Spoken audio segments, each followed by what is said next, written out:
talk more about the fallout in Paris and also, of course, what is going forward with Marsha Blackburn, Congressman of Tennessee. Congressman, thanks for being with me this morning. Sure, good to be with you. Thank you. So we're just hearing about, Ron was talking about how the French are having to deal with the issue of their personal privacy and the security and how to balance that. What do you think that we should be maybe learning any lessons from what happened in Paris here in the United States? Every time one of these attacks occurs, we need to be learning some lessons, and we need to say, how do we deal with that and still protect an individual's privacy? That is something that we're taking up at the House Energy and Commerce Committee, and we'll deal with the privacy issues, the data breach, data security issues that are out there. Individuals, number one, want to make certain that they are safe and that we do everything to keep the homeland safe. Number two, they want to make certain that whatever steps we take, they're focused on those that do not wish us well. And we're going to be very mindful of that. You're going to see this debate in the Intelligence Committee. You're going to see it in Foreign Affairs, Homeland Security, and with us at Energy and Commerce. You go after the bad guys, and you make certain that Americans are able to protect their privacy and enjoy the security to which they're entitled here in a free and sovereign nation.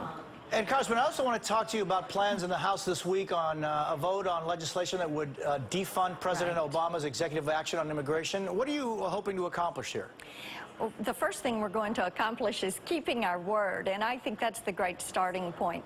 We are going to move forward on the Homeland Security appropriations, and as we ought to be doing, we're increasing funding on the border security provisions to end illegal entry, whether it is human beings or drugs or it is sex trafficking that is taking place, whether it is some of these cells and organizations trying to move in biologics or weapons, things that we've heard about through anecdotal information. You secure that border first. Secondly is to hold the president accountable.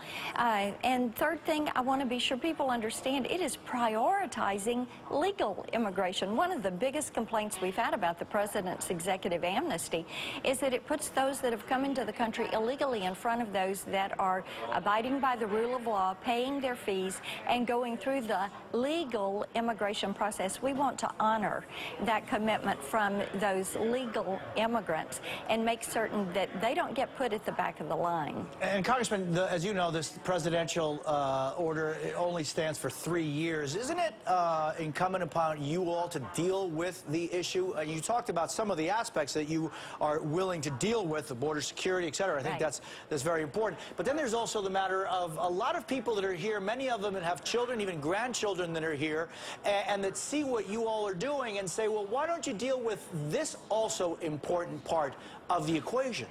Yes, and we will. There are several amendments to the bill. One is my amendment that would freeze, not end, but freeze that DACA program while we do exactly the things you're talking about, dealing with the issues on the table.